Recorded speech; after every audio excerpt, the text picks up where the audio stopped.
चलिए अपन अब करते की शुरुआत करते हैं। कोई भी सब्जेक्ट हो आपका, कोई भी सब्जेक्ट एक्स वाई जेड जो भी आपके 9 सब्जेक्ट है, अब 8 बच गए हैं, उनमें सबसे पहला उस सब्जेक्ट को लेके प्रश्न होता है, उस विषय को लेके प्रश्न होता है। तो यहाँ भी उस विषय को लेके बात करें तो अपकर्त्य आपका सब्जेक्ट है। इस अपकर्त्य को लेके कोई ना कोई क्वेश्चन आपसे जरूर पूछा जाएगा। जैसे अपकर्त्य की अगर बात करें तो परिभाषा इससे पूछा जा सकता है,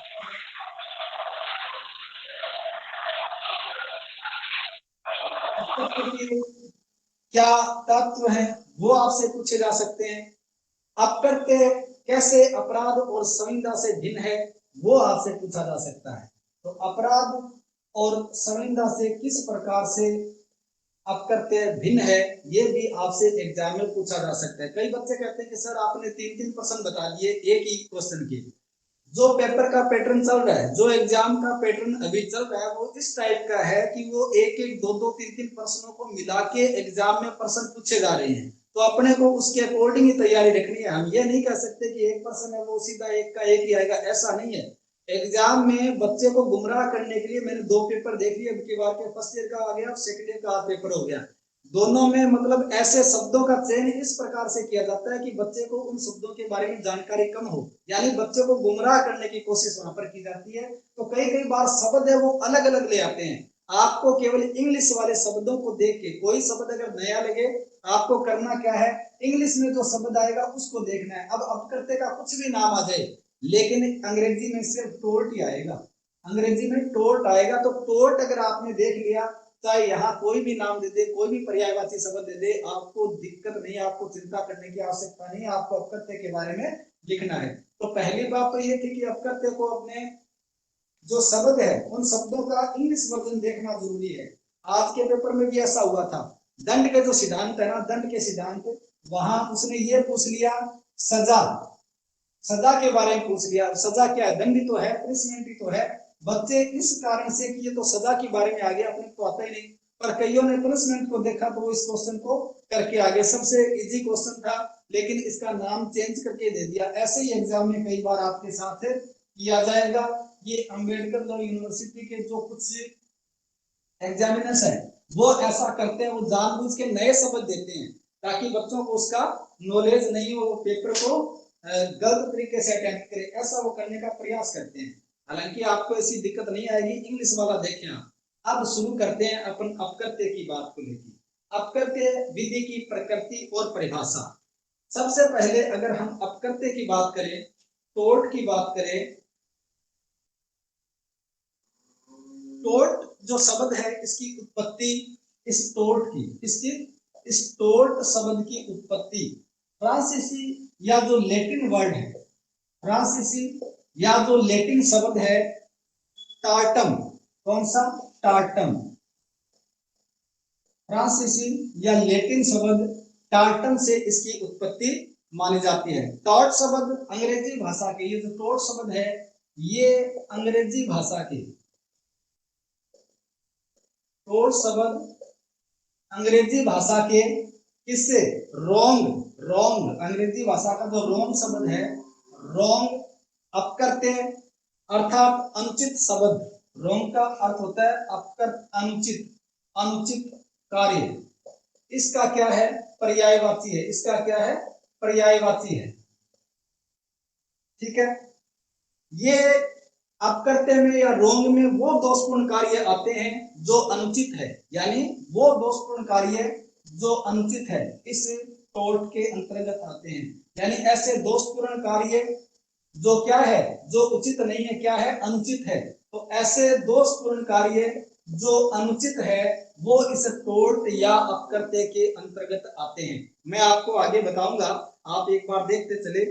ऐसे कार्य आएंगे जो अनुचित है या दोषपूर्ण कार्य है, जिससे किसी व्यक्ति को क्या होती है, ऐसे दोषपूर्ण कार्य से किसी व्यक्ति को क्या होती है, विधिक क्षति होती है। क्या होती है, विधिक क्षति होती है, लीगल इंजरी होती है, विधिक क्षति होती है, लीगल डैमेज होता है। चाहे ऐसा करते, ये जो कार्य किया गया है, चाहे ऐसा करते आचरण, चाहे ऐसा करते या आचरण जाने या अनजाने में किया गया हो, ऐसा कार्य चाहे जानबूझ करके किया गया हो, और चाहे अनजाने में किया गया हो, कोई मायने नहीं रखता। बस ऐसे करते से क्या होना चाहिए, ऐसे करते से कोई विधिक क्षति होनी चाहिए, चाहे ऐसा करते जानबूझ करके किया गया हो और चाहे ऐसा करते अनजाने में किया गया हो। ठीक है, जिससे कि क्षतिकर्ता को क्षतिपूर्ति देनी पड़े। ऐसे कार्य से जिसको विधिक क्षति होगी, इससे क्षतिकर्ता किसको कहेंगे, जो नुकसान करने वाला है, जो नुकसान करने वाला है उसको क्या करनी पड़ेगी, क्षति की पूर्ति करनी पड़ेगी। क्षति की क्या करनी पड़ेगी, पूर्ति करनी पड़ेगी, या नुकसान की भरपाई करनी पड़ेगी। क्या करनी पड़ेगी, नुकसान की भरपाई करनी पड़ेगी। यानी अपकर्त्य क्या है, अपकर्त्य टोर्टन शब्द जो फ्रांसीसी या लैटिन भाषा का उससे बना है। अंग्रेजी में जो शब्द टोर्ट है, ये रोंग का पर्यायवाची है। रोंग का मतलब होता है अनुचित या दोषपूर्ण कार्य। दोषपूर्ण कार्य कैसा होगा, विधिक नहीं होगा, उचित नहीं होगा। कैसा होना चाहिए, ऐसा दोषपूर्ण कार्य अनुचित होना चाहिए। और ऐसे दोषपूर्ण कार्य से किसी व्यक्ति को क्या होनी चाहिए, विधिक क्षति होनी चाहिए। और ऐसा जो दोषपूर्ण कार्य किया गया है किसी व्यक्ति के प्रति, ऐसा कार्य चाहे जानबूझ करके किया गया हो चाहे अनजाने में किया गया हो, ऐसे दोषपूर्ण कार्य के लिए क्षतिकर्ता को क्षति की पूर्ति करनी पड़ेगी, क्षति की भरपाई करनी पड़ेगी। यानी वो क्षति से नहीं बच सकता।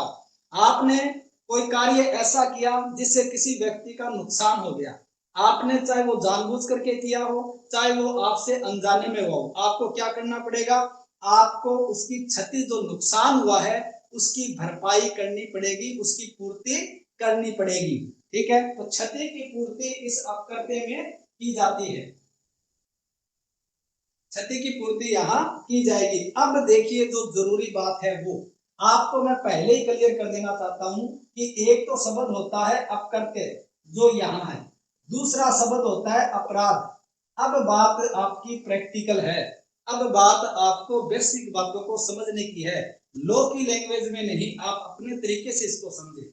अपराध क्या होगा, अपराध वो होगा जो किसी विधि के द्वारा क्या बनाया गया हो, दंडनीय घोषित किया गया हो। जो क्या हो, विधि द्वारा दंडनीय घोषित किया गया हो, जिसका अगर कोई ऐसा अपराध करेगा तो उसको सजा से दंडित किया जाएगा, दंड से दंडित किया जाएगा। ठीक है, ऐसा अपराध किसी विधि में विहित होना चाहिए। ऐसा अपराध क्या होना चाहिए, किसी विधि में विहित होना चाहिए, यानी किसी भी कानून में ऐसे कार्य को अपराध के रूप में परिभाषित किया गया होना चाहिए। ये तो क्या हो गया, अपराध हो गया।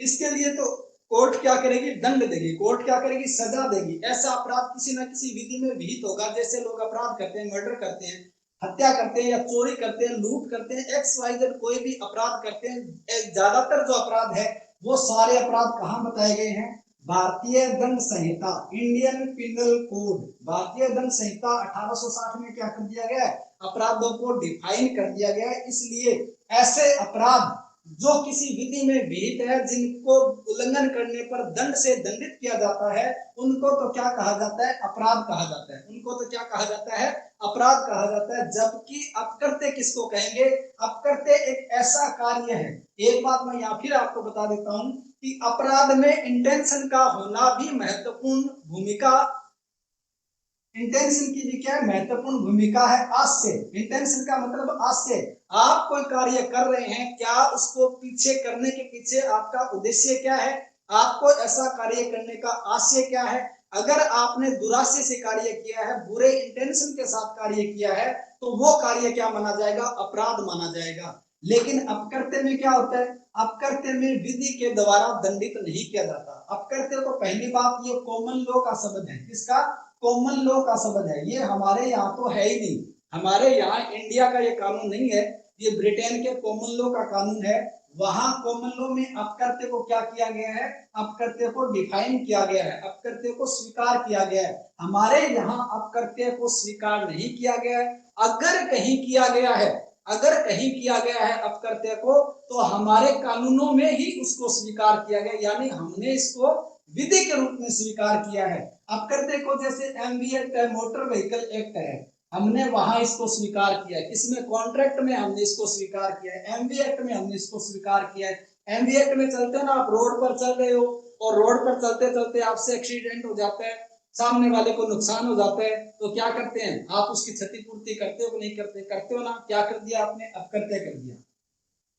लेकिन वही अपकृत्य आईपीसी में जिसको अपराध भी घोषित किया गया है, यानी आईपीसी का सेक्शन 279 ये कहता है कि अगर कोई व्यक्ति उपेक्षा से, लापरवाही से किसी व्यक्ति में कोई दुर्घटना कारित कर देता है तो उसको ऐसे कार्य के लिए दंडित किया जाता है। यानी हमारे यहाँ अपकृत्य भी है और हमारे यहाँ ऐसे अपकृत्यों को अपराध के रूप में भी स्वीकार किया गया है। अपराध में सजा से दंडित किया जाता है, अपकृत्य में क्षति हुई, जो क्षति होती है, जो नुकसान होता है, उस नुकसान की पूर्ति की जाती है, उस क्षति की भरपाई की जाती है। भैया आपका नुकसान हो गया, आपका 1000 रुपए का नुकसान हो गया, तो चलो ये लो 1000 रुपए, वो दे करके क्या कर देता है? उसके नुकसान की पूर्ति कर देता है, उसके नुकसान की भरपाई कर देता है। इसको क्या कहेंगे?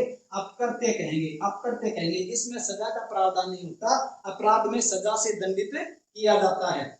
अब देखिए ये कॉमन लॉ में इसको समता या सद्भावना के सूत्र के द्वारा इसका न्यायिक विकास माना जाता है। किसका? अपकृत्य का। अब देखिए भारत में क्या स्थिति है अपकृत्य विधि की। जैसा मैंने कहा कि भारत में अपकृत्य विधि बहुत ही अस्त व्यस्त और प्रारंभिक दशा में थी, यानी यहाँ इसको सिस्टमेटिक ढंग से नहीं अपनाया गया था।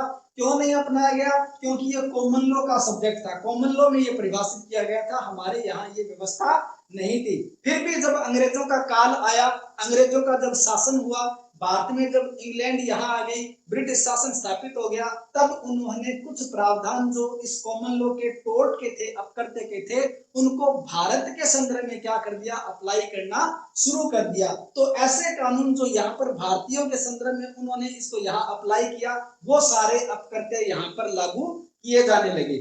धीरे धीरे इस बात का यहाँ विधियों का प्रचलन हुआ, विधियां आई, पार्लियामेंट ने भी इनको क्या करना कर दिया? स्वीकार करना शुरू कर दिया। और जब पार्लियामेंट ने इनको स्वीकार किया तब क्या हुआ?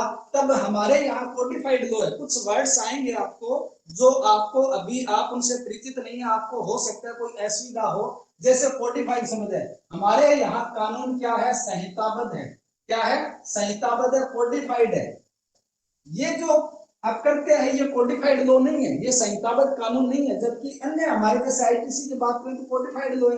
कोडिफाइड का मतलब जिसको लिखा गया है संहिता के रूप में, धाराओं के रूप में, क्रम के रूप में, आर्टिकल के रूप में, नियमों के रूप में जिसको लिपिबद्ध कर दिया गया है, ऐसे कानून क्या कहलाते हैं? संहिताबद्ध या कोडिफाइड लॉ कहलाते हैं। जबकि टोर्ट में कोई धारा नहीं है, टोर्ट में कोई धारा नहीं है, टोर्ट को कोई सेक्शन वाइज नहीं लिखा गया है, टोर्ट का कोई चैप्टराइजेशन ऐसा नहीं है कि जिसमें धाराओं का उल्लेख हो।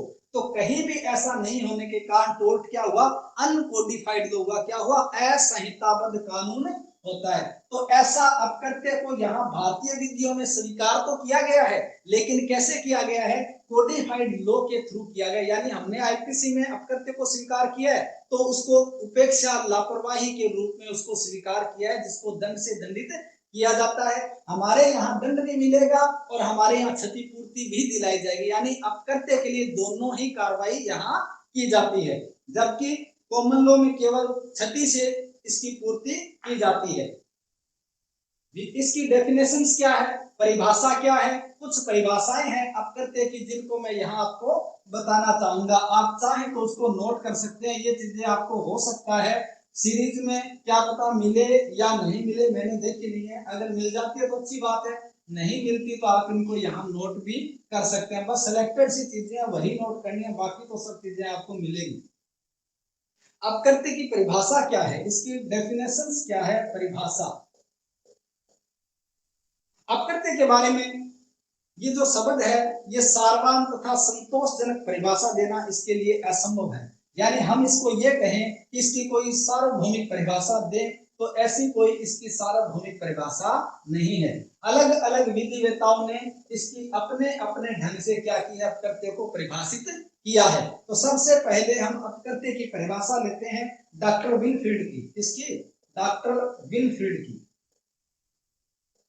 डॉक्टर विनफील्ड क्या कहता है? डॉक्टर विनफील्ड ये कहता है कि अपकृत्यपूर्ण दायित्व विधि द्वारा, अपकृत्यपूर्ण दायित्व, अपकृत्यपूर्ण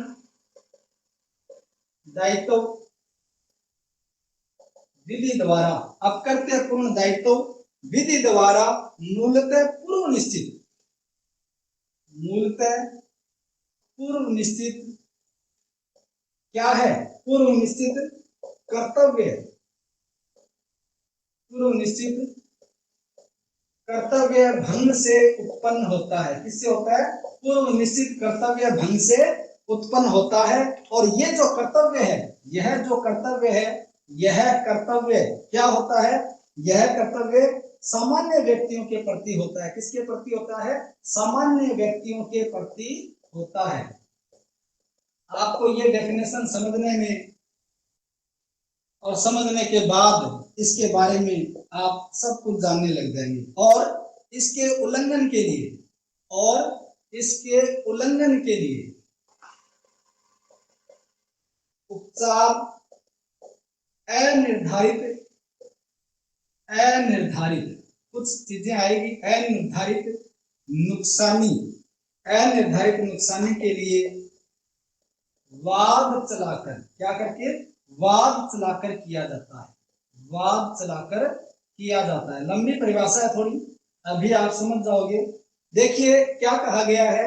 विनफील्ड ये कहता है कि अपकृत्य क्या है, यानी अपकृत्य दायित्व, अपकृत्यपूर्ण दायित्व विधि के द्वारा मूलतः पूर्व निश्चित कर्तव्य, यानी ऐसे कर्तव्य जो विधि के द्वारा क्या कर दिए गए हैं? पहले से निश्चित कर दिए गए। क्या कर दिए गए हैं? ऐसे अपकृत्यपूर्ण दायित्व जो विधि के द्वारा पहले से निश्चित कर दिए गए हैं, ऐसे कर्तव्यों के भंग से उत्पन्न होता है। यानी विधि के द्वारा कुछ कर्तव्यों का निश्चित किया गया कि ये कर्तव्य व्यक्ति के होंगे। अगर ऐसे कर्तव्यों का कोई भंग करता है तो उससे क्या होता है? उससे क्या उत्पन्न होता है? अपकृत्य उत्पन्न होता है। ऐसे भंग से उत्पन्न होता है क्या? अपकृत्यपूर्ण दायित्व। यानी आपकी कोई ड्यूटी है और आपने अपनी ड्यूटी का भंग कर दिया, आपने अपनी ड्यूटी में ब्रीच कर दिया, तो ऐसे ब्रीच करने से क्या होगा? आपका जो टोटिस लायबिलिटी है वो क्या हो जाएगी? उत्पन्न हो जाएगी। और ये जो कर्तव्य है, ये जो पूर्व निश्चित कर्तव्य है, ये कर्तव्य किसके प्रति होंगे? सामान्य व्यक्तियों के प्रति होंगे। यानी का कर्तव्य है कि आप जो रोड है उसके बाईं तरफ ही चलेंगे, ये आपका कर्तव्य है। अब ये आपका कर्तव्य ऐसा थोड़ी है कि भाई आप पर्टिकुलर वो व्यक्ति सामने आ रहा है तो ही आप बाईं ओर चलेंगे, ऐसा नहीं है। आपका कर्तव्य सामान्य व्यक्तियों के प्रति है। यानी कोई भी व्यक्ति आपके सामने आए, आपकी ड्यूटी बनती है कि आप हमेशा रोड के बाईं ओर ही चलें।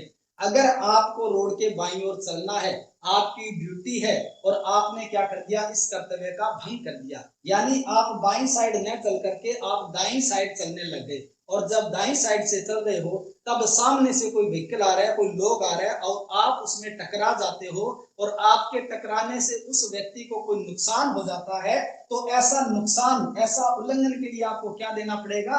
ऐसे उल्लंघन के लिए उपचार क्या होगा? अनिर्धारित नुकसानी के लिए वाद चलाकर किया जा सकता है।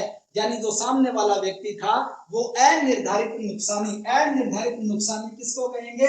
दो बातें होंगी, दो चीजें होंगी। एक तो होती है निर्धारित नुकसानी। कौन सी? निर्धारित नुकसानी। और एक होती है अनिर्धारित नुकसानी। निर्धारित नुकसानी कौन सी होती है?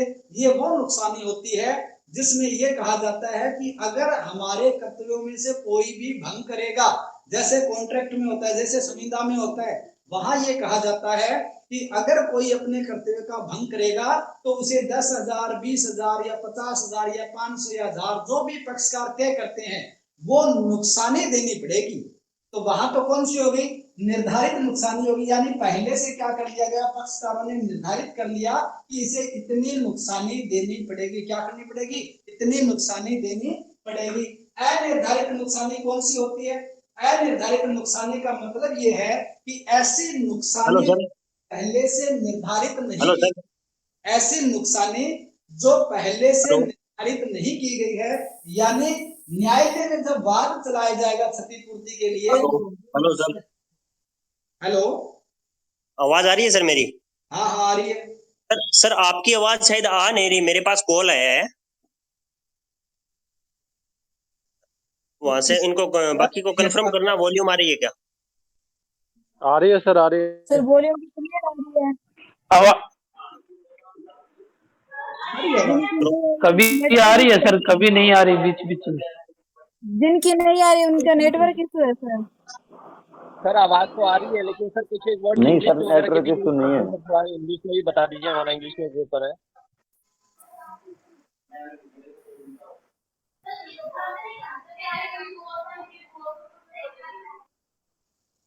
आ रही है सर आपकी आवाज? सर सही है सर, आवाज बीच बीच में थोड़ी बहुत ब्रेक हो रही है बस। है, और अगर नहीं आ रही तो फिर कोई समस्या हो सकती है। अब आधों के पास आ रही है और आधे बच्चों के पास नहीं आ रही, तो इसमें मैं ये भी नहीं कह सकता कि इधर से कोई दिक्कत है।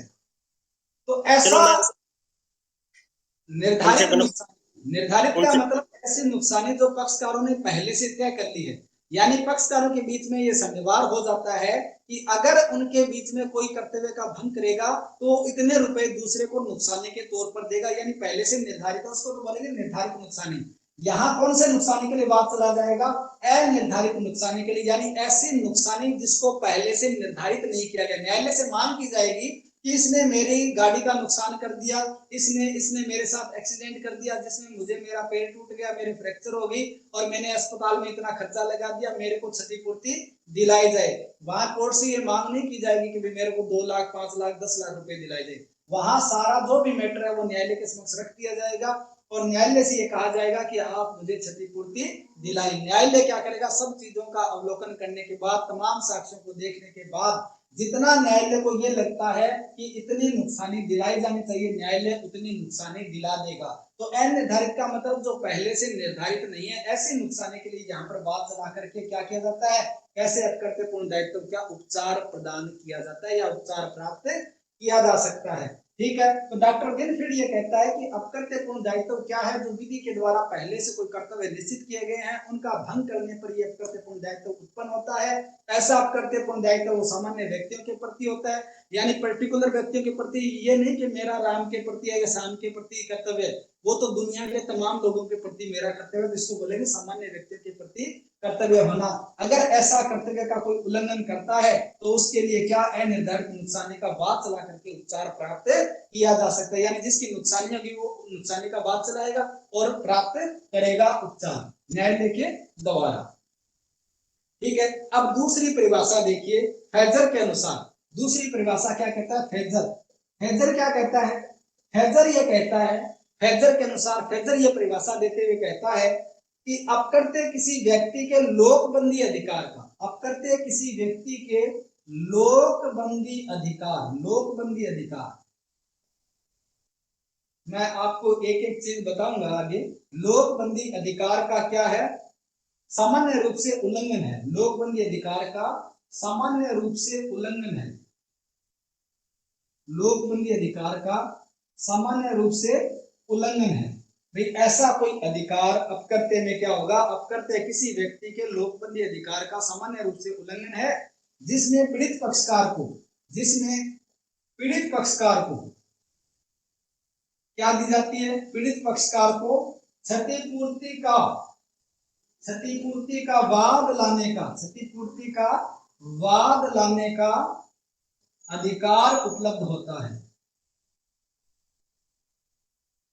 भाई अपकर्तव्य क्या है? फेजर ये कहता है अपकर्तव्य क्या है कि अपकर्तव्य किसी व्यक्ति के लोकबंदी अधिकार का सामान्य रूप से उल्लंघन है। अपकर्तव्य क्या है? किसी व्यक्ति के लोकबंदी अधिकार, दो प्रकार के अधिकार होते हैं। एक तो अधिकार होता है लोकबंदी, एक अधिकार होता है व्यक्तिबंदी। लोकबंदी का मतलब ऐसा अधिकार जो पूरी दुनिया के विरुद्ध आपको प्राप्त है। व्यक्तिबंदी का अधिकार ऐसा अधिकार जो किसी पर्टिकुलर विशेष व्यक्ति के विरुद्ध ही आपको प्राप्त है, यानी ऐसा अधिकार जो किसी व्यक्ति के प्रति लागू किया जा सकता है, वो तो कौन सा होगा? व्यक्तिगत अधिकार होगा। और ऐसा अधिकार जो पूरी दुनिया के विरुद्ध जिसको अप्लाई किया जा सकता है, लागू किया जा सकता है, प्राप्त होता है, ऐसा अधिकार क्या कहलाएगा? लोकबंदी अधिकार कहलाएगा। तो अपकर्तव्य क्या होगा? किसी व्यक्ति के लोकबंदी अधिकार का सामान्य रूप से उल्लंघन है, जिसमें पीड़ित पक्षकार क्षतिपूर्ति का वाद लाने का अधिकार उपलब्ध होता है। अगर ऐसे सामान्य अधिकार का कोई उल्लंघन करेगा तो पीड़ित पक्षकार क्या करेगा? विक्टिम क्या करेगा? क्षतिपूर्ति का वाद लाने का उसे अधिकार उपलब्ध होगा और वो क्षतिपूर्ति का वाद न्यायालय में ला सकेगा और उपचार अपना प्राप्त कर सकेगा। ये फेजर कहता है लोकबंदी अधिकार का सामान्य रूप से उल्लंघन बताता है।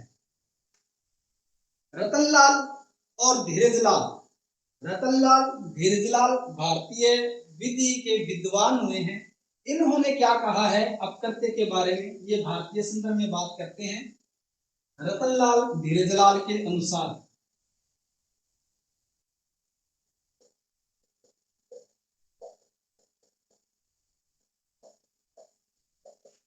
रतनलाल धीरजलाल के अनुसार क्या है अपकर्त्य? रतनलाल धीरजलाल के अनुसार अपकर्त्य एक दीवानी अपकार है। क्या है? अपकर्त्य एक दीवानी अपकार है, सिविल रोंग है, दीवानी अपकार है, सिविल रोंग है। अपकर्त्य क्या है? एक दीवानी अपकार है, यानी दीवानी ऐसा कार्य है जो दीवानी की श्रेणी में आता है। दीवानी अपकार सिविल रोंग है जो संविदा से स्वतंत्र होता है। ये क्या कहता है? ऐसा दीवानी तो है, दीवानी में संविदा भी आता है, लेकिन ये कहता है कि जो संविदा से क्या है स्वतंत्र है, यानी वो संविदा तो नहीं है, वो संविदा तो नहीं है, यानी जो संविदा से क्या है स्वतंत्र है। और क्या कहता है ये? जिसका उपचार, ऐसे दीवानी अपकार का उपचार कहाँ मिलेगा? दीवानी अदालत में या दीवानी न्यायालय में। कैसे उपचार मिलेगा? क्षतिपूर्ति के दावे के रूप में, क्षतिपूर्ति के दावे के रूप में, क्षतिपूर्ति के दावे के रूप में किया जाता है। रतनलाल धीरजलाल क्या कहता है? ये कहता है कि दीवानी अपकार यानी सिविल रोंग है। अपकर्त्य क्या है? सिविल रोंग है, दीवानी अपकार है जो संविदा से स्वतंत्र है। ये क्या कहता है? संविदा से स्वतंत्र है, यानी ये सिविल रोंग तो है, सिविल रोंग में तो संविदा भी आती है, लेकिन यहाँ कह दिया अपकर्त्य वो संविदा नहीं है, वो संविदा से तो अलग है। इसका उपचार क्या मिलेगा ऐसे दीवानी अपकर्त्य का? इसका उपचार दीवानी अदालत में जो सिविल कोर्ट है उसमें क्षतिपूर्ति के रूप में, क्षतिपूर्ति के दावे के रूप में चला करके क्या किया जा सकता है? इसका उपचार प्राप्त किया जा सकता है। कुल मिला के आप सर आवाज नहीं आ रही। परिभाषाओं में कि एक तो दीवानी अपकर्त्य होता है, दूसरा इसका उपचार क्या होता है? क्षतिपूर्ति का दावा लाया जाता है। अब नहीं आ रही। अधिकार होता है, यानी मेरा नुकसान करेगा तो मैं क्या करूंगा? मैं क्षतिपूर्ति यानी मेरा जो नुकसान हुआ है उसकी पूर्ति के लिए न्यायालय में बात लेके आऊंगा। तो क्षतिकर्ता ऐसी जिसने क्षति की है मेरी, उसका दायित्व बनता है कि वो मेरी क्षति की क्या करे? पूर्ति करे, मेरी क्षति पूर्ति करे, मेरा जो नुकसान हुआ उसकी भरपाई करे। तो दो बातें, एक तो दीवानी अपकर्त्य होगा, ये जो अपराध नहीं होगा। दीवानी अपकार का मतलब वो अपराध नहीं है, वो क्या नहीं है? अपराध नहीं है। वो क्या नहीं है? वो संविदा भी नहीं है, वो संविदा से भी स्वतंत्र है, वो न्यास से भी स्वतंत्र है। ऐसे में इनका उपचार क्या होगा? दीवानी कोर्ट में। अपकर्त्य के लिए कोई फौजदारी कोर्ट में नहीं जा सकता, क्रिमिनल कोर्ट में नहीं जा सकता, कहां जाएगा? सिविल कोर्ट में जाएगा और क्या करेगा? क्षतिपूर्ति का वाद ला सकता है। वहां क्या कर सकता है? क्षतिपूर्ति का वाद लाके वाद के रूप में कार्रवाई करके उपचार प्राप्त कर सकता है। किसके अनुसार? रतनलाल धीरजलाल के अनुसार। आगे देखिए, क्लार्क तथा लिंडसे। क्लार्क तथा लिंडसे इसकी परिभाषा देते हुए कहते हैं, क्लार्क तथा लिंडसे के अनुसार क्या बताता है? क्लार्क तथा लिंडसे ये कहते हैं कि इन्होंने अपनी पुस्तक लिखी लॉ ऑफ टोर्टम। इनकी पुस्तक है क्लार्क तथा लिंडसे की law of torts, law of torts. Clerk तथा लिंडसे ने अपनी पुस्तक लॉ ऑफ टोर्टम में ये लिखा है कि अपकर्त्य संविदा से स्वतंत्र। क्या कहता है? अपकर्त्य क्या है? अपकर्त्य संविदा से स्वतंत्र, यानी जो संविदा तो नहीं है, संविदा से तो बिल्कुल स्वतंत्र है। संविदा से स्वतंत्र एक ऐसा अनुचित करते हैं, एक ऐसा अनुचित करते हैं जिसके लिए क्या किया जा सकता है? जिसके लिए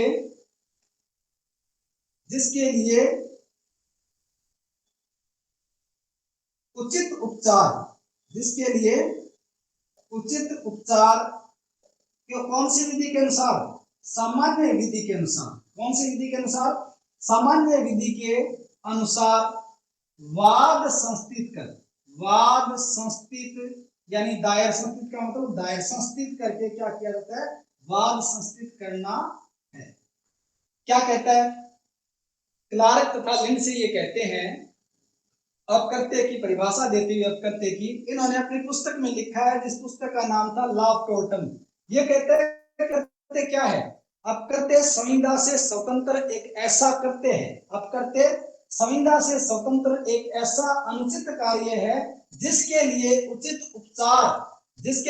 उपचार क्या है, सामान्य विधि के अंतर्गत यानी कॉमन लॉ के अंतर्गत वाद संस्थित करना है। अगर कोई अपकृत्य करेगा, ऐसा अपकृत्य संविदा नहीं होना चाहिए, संविदा से स्वतंत्र होगा, इसका उपचार क्या होगा, इसका उपचार होगा सिविल कोर्ट में या ऐसे सामान्य विधि के अंतर्गत वाद संस्थित करके इसका उपचार प्राप्त किया जा सकता है। तो कुल मिला के इतना देखना है कि ये जो अपकृत्य होता है वो एक ऐसा अनुचित कृत्य होता है जो उचित नहीं होता, जो विधि की नजर में उचित नहीं होता, जिसको विधि ने ऐसे कर्तव्यों को क्या कर दिया है, पहले से निश्चित किया हुआ है। अगर उनका कोई भंग करता है तो वो अपकृत्य की श्रेणी में आता है। ठीक है, ये परिभाषा किसने दी, क्लार्क तथा लिंडसे ने। ऐसे लिमिटेशन एक्ट में भी परिभाषा दी गई है। अपकृत्य जो लिमिटेशन एक्ट है यानी परिसीमा अधिनियम 1963 में इस अपकृत्य की परिभाषा देते हुए कहा गया कि अपकृत्य एक सिविल अपकार है। क्या है, अपकृत्य एक सिविल अपकार है। आ गया ना सिविल अपकार, हर जगह यही नाम आएगा, कहीं तो सिविल अपकार आ जाएगा, कहीं दीवानी अपकार आ जाएगा। ठीक है, अपकृत्य एक सिविल अपकार है जो केवल संविदा भंग अथवा न्यास भंग नहीं है। यहां भी क्या कहता है, जो क्या नहीं है, जो ना तो संविदा भंग है और ना ही न्यास भंग है, यानी इनसे अलग है। है वो क्या है, वो अपकृत्य है। क्या है, अपकृत्य है। सामंत भी इसकी एक परिभाषा देता है। सामंत क्या परिभाषा देता है, सामंत ये कहता है अपकृत्य की परिभाषा देते हुए सामंत कहता है कि अपकृत्य एक सिविल दोष है। सामंत ने क्या कहा, अपकृत्य क्या है, अपकृत्य एक सिविल दोष है। क्या है, सिविल दोष है। अपकृत्य एक सिविल दोष है जो कि अपराध से अलग है। ये क्या कहता है, ये कहता है कि अपराध से अलग है। अपकृत्य है लेकिन सिविल दोष है, लेकिन अपराध से अलग है। यहाँ कहता है संविदा से अलग है, यहाँ कहता है अपराध से अलग है। इसका मतलब ना तो ये संविदा है और ना ही क्या है, अपराध है। ये इन दोनों से अलग है। तो अपकृत्य एक सिविल दोष है जो कि अपराध से अलग है, और इसके भंग होने पर, अगर ऐसे अपकृत्य का भंग किया जाता है, भंग होने पर क्या किया जाएगा, भंग होने पर हर्जाने की रकम मांगी जाती है। किसकी रकम, हर्जाने की रकम। हर्जाना समझते हो ना, हर्जाने का मतलब कि जो नुकसान हुआ है उसकी भरपाई के लिए जो रकम मांगी जाती है, जो पैसे मांगे जाते हैं, वो हर्जाना होता है। हर्जाने का मतलब जो नुकसान हुआ है उसकी पूर्ति, तो हर्जाने की रकम मांगी जाती है। तथा यह संविदा भंग या न्यास भंग या सामयिक दायित्वों से अलग है। सामयिक दायित्वों से अलग है। देखिए सामंत क्या कहता है, अपकृत्य एक सिविल दोष है जो अपराध से अलग है। ऐसे सिविल दोष का अगर भंग होता है और उस भंग के परिणाम स्वरूप हर्जाने की रकम मांगी जाती है, और ऐसी रकम या ऐसी जो रकम है वो संविदा भंग यानी संविदा भंग नहीं है, ये ना ही न्यास भंग है, ये और ना ही सामयिक दायित्वों से अलग है, ना ये सामयिक दायित्व है, इन तीनों से अलग है। वो क्या है, वो सिविल दोष क्या होगा, अपकृत्य होगा। वो क्या होगा, अपकृत्य होगा। तो अपकृत्य के लिए ये तमाम जो बातें थी वो सारी उसके डेफिनेशंस में आती है। यानी दुष्कृति, इसका नाम दुष्कृति भी, अपराध को क्या कहते हैं, दुष्कृति भी कहते हैं। दुष्कृति नाम भी कल आ सकता है एग्जाम में, कोई बड़ी बात नहीं है।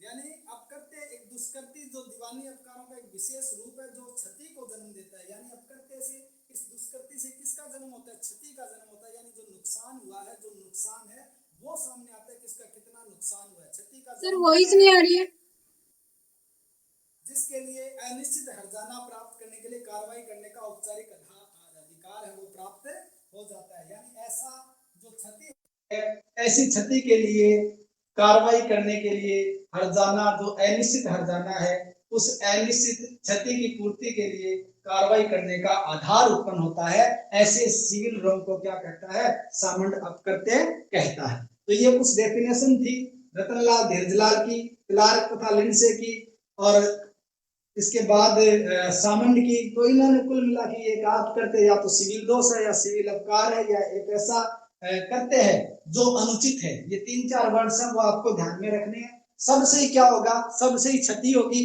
और सभी की क्षति के लिए क्षति का उपचार यानी क्षतिपूर्ति का वाद लाने का अधिकार पीड़ित पक्ष को मिल जाता है। ऐसा कार्य ना तो अपराध होता है और ना ही संविदा भंग होता है और ना ही न्यास भंग होता है। इन तीनों से अलग जो होता है वो क्या कहलाता है, अपकृत्य कहलाता है। यानी अपराध होगा तो अपराध में तो दंडित किया जाएगा, अपकृत्य में दंडित किया नहीं जाता, इसका मतलब अपराध नहीं है।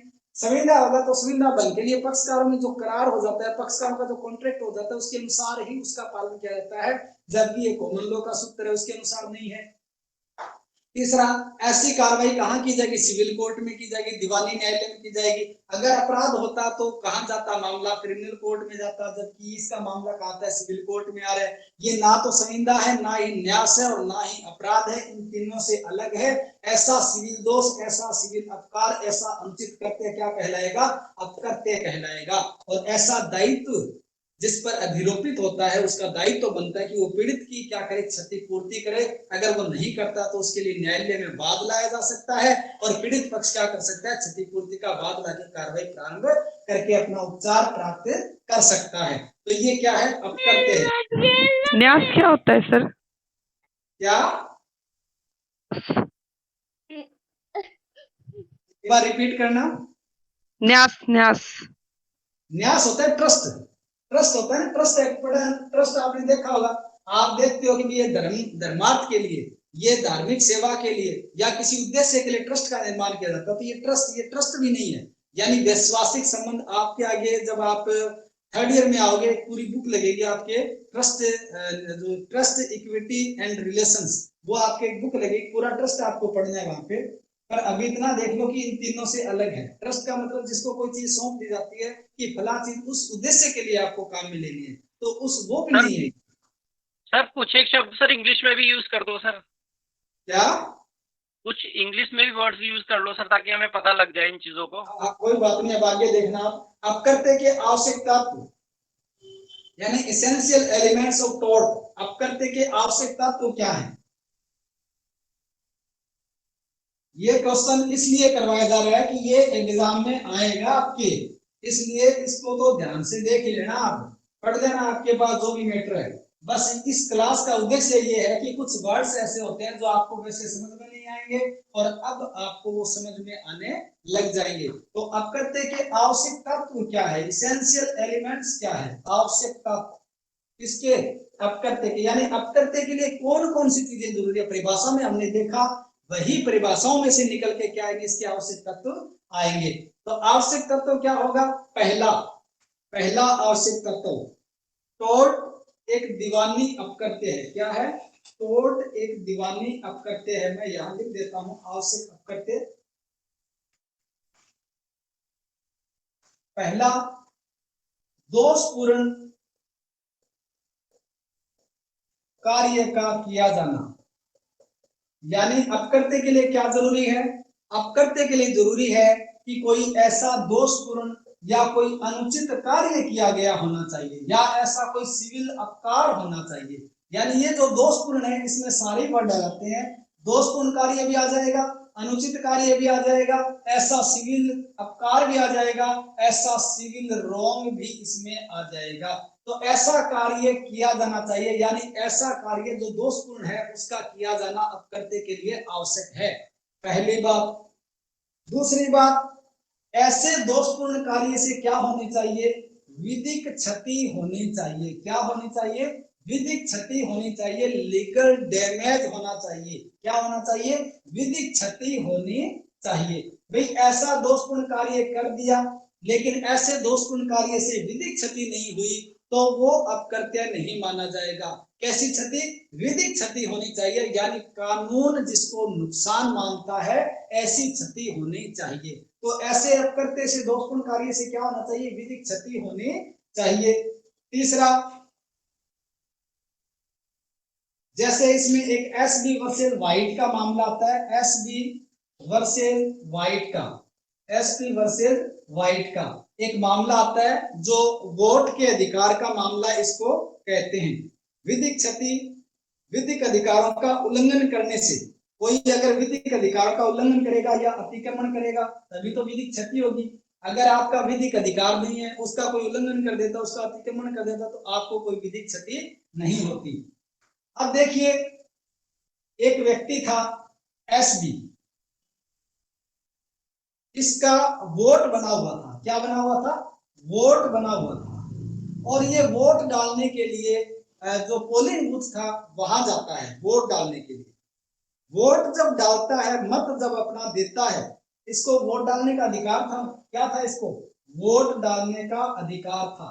ये वोट डालने जाता है मतदान केंद्र पर, और वहां जब वोट डालने लगता है तब मतदान अधिकारी, जो पीठासीन अधिकारी है, वो क्या कहता है? इसको मत नहीं डालने देता, इसको वोट नहीं डालने देता, इसको वोट डालने से मना कर देता है, इसके अधिकार से इसे वंचित कर देता है। यानी इसका मत का अधिकार था, इसके मत के अधिकार से इसे वंचित कर दिया। ये वापस आ गया और आकर के क्या कर दिया? इसने न्यायालय में वाद दायर कर दिया। क्या कर दिया? न्यायालय में वाद दायर कर दिया। न्यायालय में वाद दायर किया, तब कोर्ट में इसने कहा कि वोट डालना मेरा अधिकार था और मेरे इस अधिकार से पीठासीन अधिकारी ने मुझे वंचित कर दिया, जिसकी वजह से मुझे विधिक क्षति हुई है। मुझे क्या हुई है? विधिक क्षति हुई। यानी यहाँ कोई पैसे का नुकसान नहीं हुआ। भाई, आप जाते हो मतदान केंद्र पर और आपको वोट डालने नहीं दिया जाता है तो कोई बात नहीं, नहीं डालने दिया तो आगे आप तो यही सोचोगे, मैं भी यही सोचूंगा कि एक वोट से कौन सा फर्क पड़ना है, मेरे वोट से कौन सा वो जीतेगा, कौन सा वो हारेगा। आप ये सोच के वापस आ जाते हैं। लेकिन ये अंग्रेज ऐसा सोचने वाले नहीं थे। इनको तो अधिकारों की जागरूकता थी, इनको तो अधिकारों को पता था। इसने क्या किया? कोर्ट में वाद दायर किया और ये कहा कि मेरे अधिकार से मुझे वंचित कर दिया गया, और जब मेरा अधिकार था और मुझे इससे वंचित किया गया है तो मुझे क्या हुआ? कानूनी रूप से नुकसान हुआ है। हालांकि मुझे कोई और नुकसान नहीं हुआ, मुझे कोई पैसे का नुकसान नहीं हुआ। वोट नहीं डालने दिया तो मेरा कोई ऐसा नहीं है कि मेरे करोड़ों रुपए का नुकसान हो, कोई फर्क नहीं पड़ा मेरे। और मेरा यह भी कोई नुकसान नहीं हुआ कि जिसको मैं वोट डालने जा रहा था वो व्यक्ति मेरे एक वोट से हार गया। अगर मेरे एक वोट से हार जाता तो मैं ये कहता भी मेरा नुकसान हो गया है। ये कहता है कि वो मेरे वोट से हारा भी नहीं है, बल्कि वो तो जीत गया, वो जीत गया मेरे बिना वोट डाले ही। लेकिन इसका मतलब ये नहीं है कि मेरे अधिकार का उल्लंघन नहीं हुआ है। तो मेरे अधिकार का उल्लंघन हुआ है तो मेरे को क्या, ये विधिक क्षति हुई है। और जब विधिक क्षति हुई है तो इस विधिक क्षति की क्या की जाएगी? क्षतिपूर्ति की जाएगी। इसलिए मुझे तो मेरी क्षतिपूर्ति की जाए। कोर्ट ने कहा कि ये बिल्कुल सही है। भाई, इसको क्या, कौन सी क्षति हुई है? विधिक क्षति हुई है, यानी लीगल डैमेज हुआ है इसको। इसके कोई आर्थिक क्षति नहीं हुई, लीगल डैमेज हुआ है। और लीगल डैमेज होगा तो इसकी क्षतिपूर्ति करनी ही पड़ेगी। तो यहाँ इसको क्षति के लिए क्या माना गया? कि कहा कि विधिक क्षति है तो क्षतिपूर्ति करनी ही पड़ेगी क्षतिकर्ता को। जहां कोई विधिक क्षति नहीं होता तो कितना ही नुकसान हो जाए, उसको क्षतिपूर्ति करने की बाध्यता नहीं है। एक केस आता है आपके ग्लास्टर वर्सेस ग्लास्टर ग्रामर स्कूल का। उसमें क्या होता है? उसमें यह होता है कि एक स्कूल था, ये स्कूल था, ये को क्या था? स्कूल था। और ये स्कूल बड़ा शानदार चल रहा था, अच्छी इसमें स्ट्रेंथ थी, ये पैसे खूब कमा रहा था। केस का नाम क्या है सर? हेलो, केस का नाम क्या था सर इसका? केस का नाम ग्लासगो वर्सेस ग्रामर स्कूल है। मैं आपको एग्जैक्ट लिखाऊंगा इसका नाम, आप ग्रामर स्कूल वाला मामला लिख सकते हैं इसको। इसका नाम मैं आपको बताऊंगा केस का।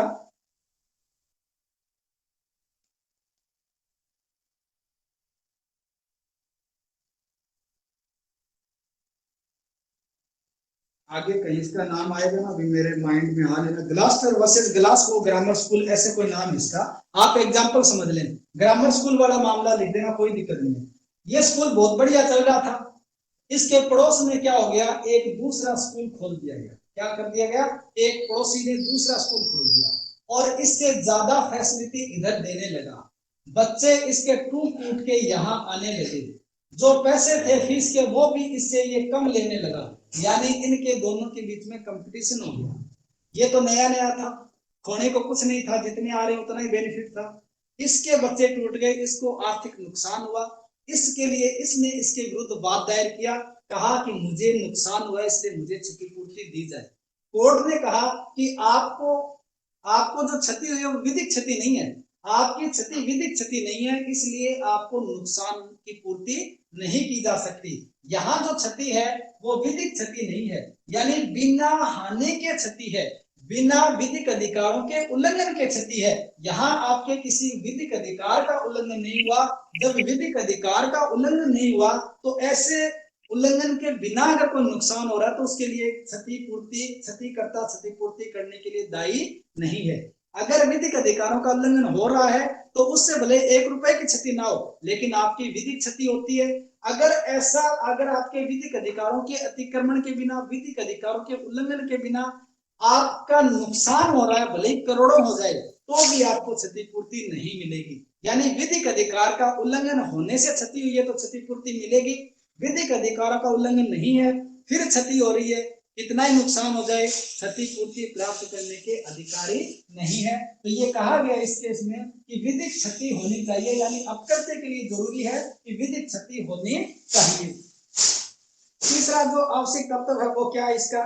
तीसरा आवश्यक तत्व नुकसानी का वाद लाने का अधिकार। यानी क्या होगा, ऐसी विधिक क्षति होगी तो ऐसी विधिक क्षति के प्रति क्या होगा, नुकसानी का वाद लाने का अधिकार होगा। नुकसानी का वाद लाने का अधिकार, नुकसानी का वाद लाने का अधिकार। एक्शन फॉर अनलिक्विडेटेड डैमेजेस, अनिश्चित हर्जाने का दावा, नुकसानी का वाद लाने का अधिकार। यानी क्या होगा, अगर ऐसी विधिक क्षति होगी तो जो नुकसान हुआ है उस नुकसान के लिए वाद लाने का अधिकार यहाँ पर क्या मिल जाएगा, पीड़ित व्यक्ति को उपलब्ध हो जाएगा। अगर ऐसी विधिक क्षति नहीं है तो नुकसानी का वाद चलने योग्य नहीं होगा। नेक्स्ट क्या होगा इसका, इसमें एक नूर मोहम्मद वर्सेस जियाउद्दीन का मामला है। नूर मोहम्मद वर्सेस जियाउद्दीन, नूर मोहम्मद वर्सेस जियाउद्दीन का मामला। इसमें कहा गया कि लड़के की बारात में लड़के के पिता ने एक नर्तकी को साथ ले गया। भाई ये नूर मोहम्मद था, ये लड़की का पिता था। क्या था, लड़की का पिता। नूर मोहम्मद क्या था, लड़की का पिता था। और ये जियाउद्दीन क्या था, लड़के का पिता। तो ये जियाउद्दीन था, ये क्या किया जियाउद्दीन ने, इसने बारात में एक जो नर्तकी थी, जो नाचने वाली थी लड़की, उसको लेके साथ में गया और वहां जाकर के लड़की के पिता से ये मांग की कि ये जो नर्तकी मैं लेके आया हूं इसका जो खर्चा लगा है वो खर्चा मुझे दीजिए। क्या करिए, खर्चा मुझे दीजिए।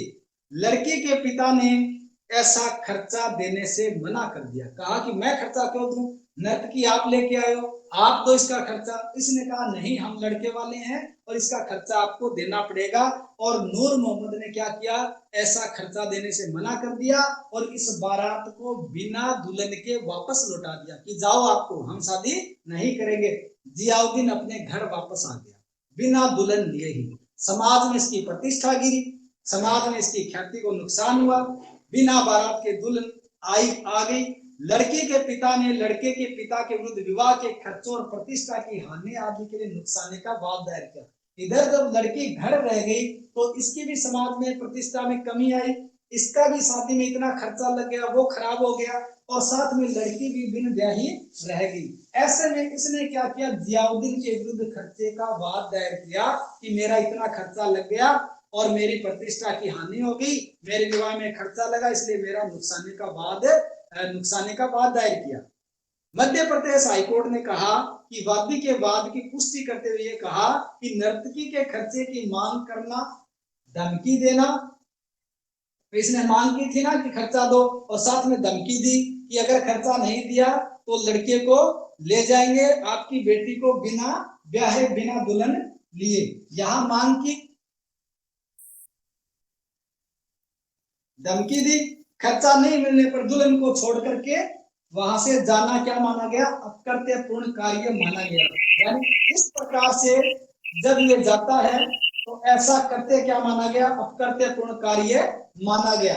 यानी जियाउद्दीन का जो कार्य था वो कैसा था, रोंगफुल एक्ट था, सिविल अपकार था, और इस लड़की के पिता का जो नुकसान हुआ है इसकी क्षतिपूर्ति करने के लिए जियाउद्दीन को क्या माना गया, बाध्य किया गया, इसको अधिकारी माना गया खर्चे का। न्यायालय ने भी कहा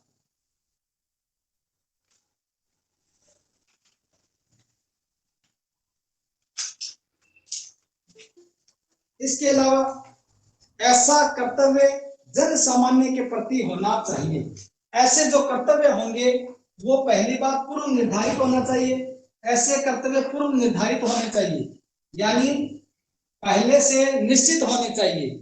ऐसे कर्तव्य जो भंग किए जाते हैं वो पहले से निश्चित हो कानून के द्वारा कि ये कर्तव्य अगर कोई भंग करेगा तो क्षतिपूर्ति का वाद लाया जा सकता है। ऐसे जो कर्तव्य वो जन सामान्य के प्रति होना चाहिए। किसके प्रति, जन सामान्य के प्रति होना चाहिए, यानी जो कर्तव्य होंगे वो जन सामान्य के प्रति होंगे।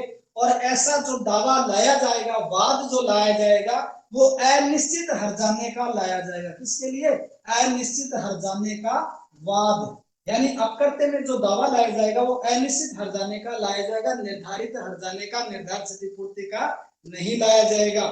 आशय ध्येय विद्वेष महत्वहीन है, यानी इसके अंतर्गत इंटेंशन या कोई उद्देश्य ये महत्वहीन है। तो आशय या ध्येय ये क्या है, महत्वहीन है। एक सेकंड,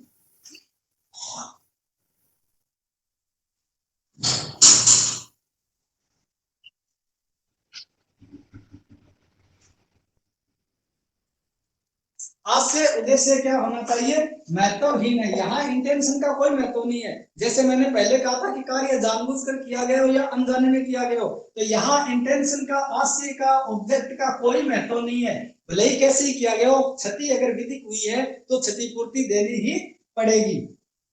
ऐसे ही अपकृत्य की प्रकृति अपराध, संविदा भंग, न्यास भंग से अलग है। जो अपकृत्य है इसकी प्रकृति क्या है, ना तो यह अपराध है, ना यह संविदा भंग है, और ना ही यह न्यास भंग है। इन तीनों से क्या है, अलग है। यानी अपकृत्य अपराध नहीं है, अपकृत्य संविदा भंग नहीं है, अपकृत्य न्यास भंग नहीं है। इन तीनों से अलग इसकी नेचर मानी जाती है। अपकृत्य के अधिकांश मामले प्रथम दृष्टया अभियोज्य होते हैं।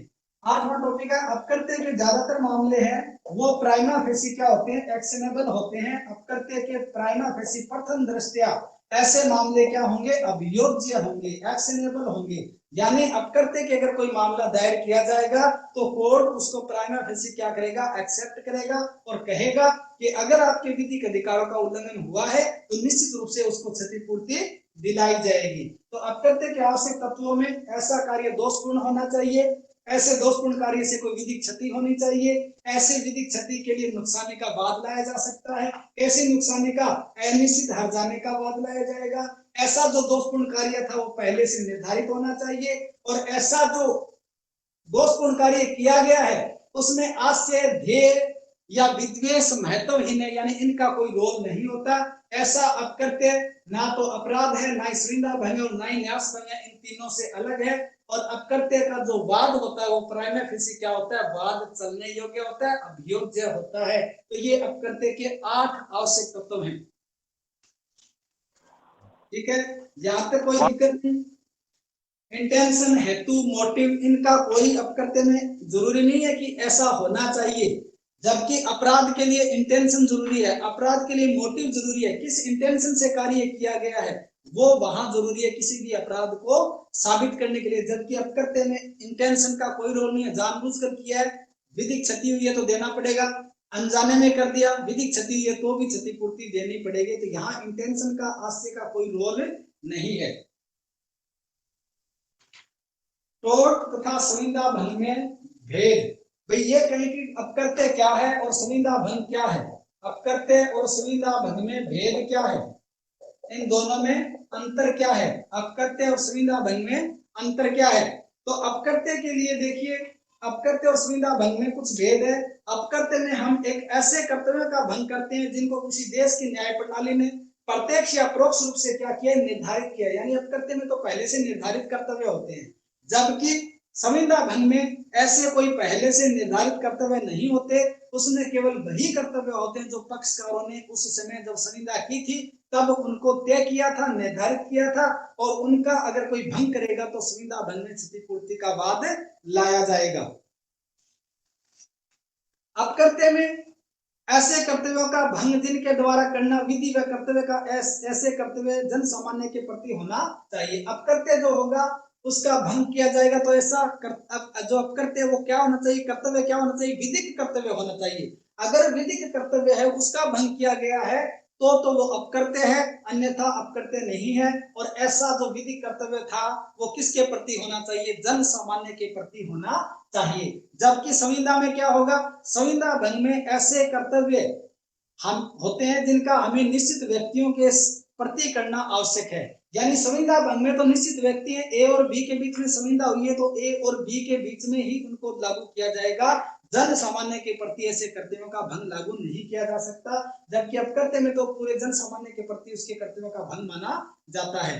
अपकर्तव्य में उद्देश्य पर विचार किया जाता है, उद्देश्य पर विचार नहीं किया जाता, ऑब्जेक्ट क्या है। जबकि संविदा भंग में उद्देश्य का कोई महत्व नहीं है, यानी अपकर्तव्य में तो उद्देश्य का कोई महत्व नहीं है, भी इसने किस काम से किया। जबकि संविदा भंग में उद्देश्य का महत्व है कि इसने भंग क्यों किया, कैसे किया, वहां इसका महत्वपूर्ण रोल है।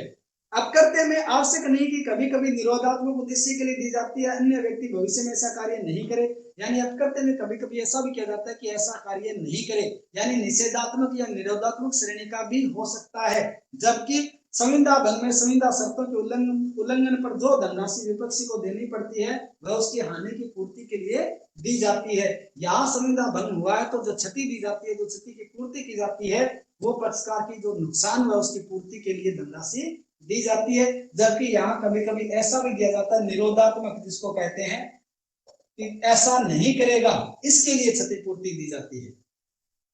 तो ये संविदा में और अपकर्तव्य में भेद है। ऐसे ही अपकर्तव्य और अपराध की बात करें तो अपकर्तव्य में दंड नहीं दिया जाएगा, जबकि अपराध में दंड दिया जाएगा। अपकर्तव्य का जो विधि कर्तव्य वो जन सामान्य के प्रति होता है, जबकि अपराध है वो भी जन सामान्य के प्रति होता है, लेकिन जो व्यक्ति कर रहा है वो उसके विधिक अधिकारों का उल्लंघन करेगा तो ही होगा। अपकर्तव्य को कहीं डिफाइन नहीं किया गया, कॉमन लॉ में डिफाइन किया गया, जबकि अपराधों को कहाँ डिफाइन किया गया है, अपराधों को उस देश की जो भी विधि है, मौलिक विधियां, वहां उनको डिफाइन किया गया है। अपकर्तव्य में क्षतिपूर्ति दिलाई जाती है, जबकि अपराध में क्या दिलाया जाएगा, अपराध में दंड दिलाया जाएगा या जुर्माना उस पर अधिरोपित किया जा सकता है। तो ये अपकर्तव्य और अपराध दोनों में अंतर भी अपन ने देखे। ये आपका एक क्वेश्चन जो एग्जाम में कल आने वाला है, आपके लिए महत्वपूर्ण प्रश्न है, ठीक है।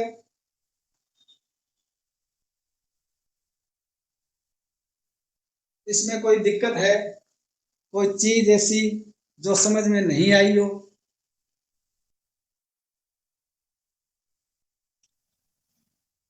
जितने भी विद्यार्थी जुड़े हैं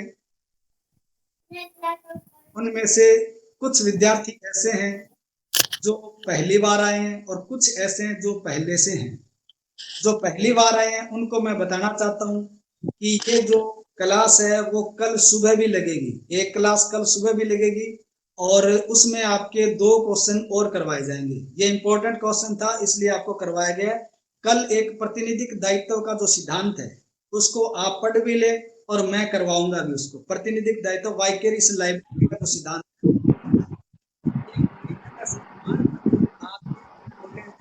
क्वेश्चन कल सुबह की क्लास में मैं करवा दूंगा। 3 क्वेश्चन होने के बाद एग्जाम में आपको करने की आवश्यकता नहीं है। बाकी इसके अलावा जो भी इम्पोर्टेंट होंगे मैं आपको सुबह और बता दूंगा। आप कम से कम उतने क्वेश्चन तो करके जाएं।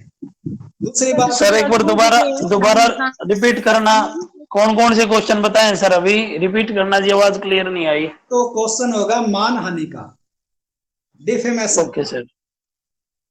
और एक क्वेश्चन है वाइकेरियस लायबिलिटी का, प्रतिनिधिक दायित्व का, ठीक है। ये 2 क्वेश्चन है, इसको आप पढ़ लेना। सुबह की क्लास में मैं ये करवाऊंगा।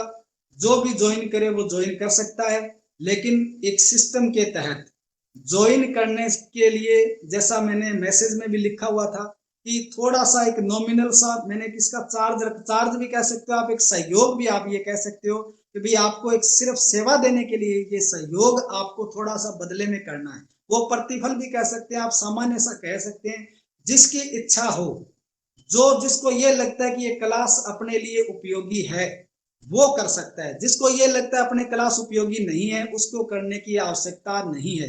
ये आप अपनी ईमानदारी से अपने आप के अंतर मन में झांक करके आप देख लेना। अगर आपको क्लास उपयोगी लगे तो छोटी सी अमाउंट वो पे कर देना, और अगर नहीं लगे तो मत करना, कोई आपको बाध्य नहीं कर रहा। सुबह की क्लास वही ज्वाइन करेगा जो ऐसा या तो मेरे को मैसेज कर देगा पे करके, अगर पे करके नहीं करता तो वो मैसेज कर दे कि सर मुझे ज्वाइन कर दे, मैं उसको करवा दूंगा। ठीक है, सुबह क्लास जो राइट टाइम हो बस उसी टाइम शुरू कर दें, उसको उसी समय ज्वाइन कर दें आप क्लास। आज जैसे आज शायद कुछ बच्चे नए जुड़े थे तो वो 10-15 मिनट बाद तक भी ज्वाइन हो रहे थे। कल क्लास जो टाइम होगा बस उससे 5 मिनट एक्स्ट्रा मिलेंगे, स्टार्टिंग के 5 मिनट में जिसको ज्वाइन होना है वो हो जाए, उसके बाद कोई भी ज्वाइन नहीं हो पाएगा। फिर आप अगर ये कहो कि सर मुझे ज्वाइन नहीं किया तो वो आपकी गलती रहेगी। 5 मिनट में जितने आने वो आ जाए।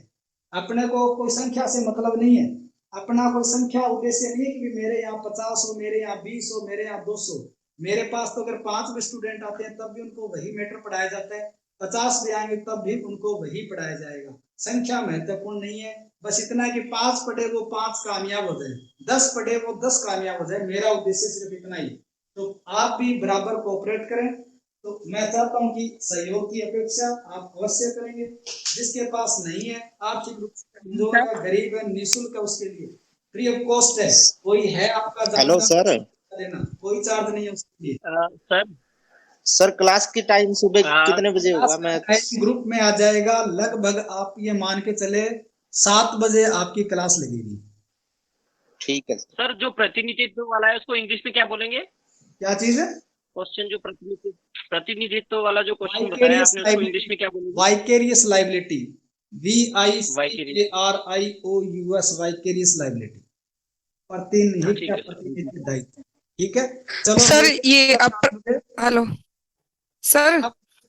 हेलो, हाँ जी सर, ये अपराध का बड़ा क्वेश्चन आ सकता है, सिर्फ अंतर ही आएगा? नहीं आएगा, अंतर ही पूछेगा, बड़ा नहीं आएगा। ये सब्जेक्ट अपकृत्य का है, अपराध का नहीं है। अपराध का तो आगे सेकंड ईयर में पूरी बुक लगेगी आपके।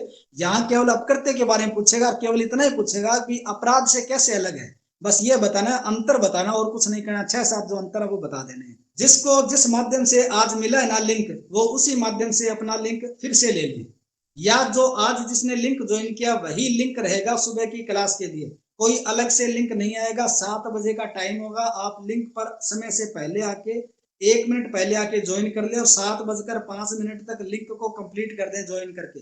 उसके बाद कोई ज्वाइन नहीं होगा। ठीक है, ये थोड़ा सा आपको इससे असुविधा हो सकती है, पर समय पर आकर के आप ये फायदा भी उठा सकते हैं। ठीक है, तो जिसने क्लास अच्छी लगी वो सहयोग कर सकता है, जिसको नहीं लगी कोई बात नहीं, वो फ्री ऑफ कॉस्ट पढ़ के अपना पेपर हल कर सकता है।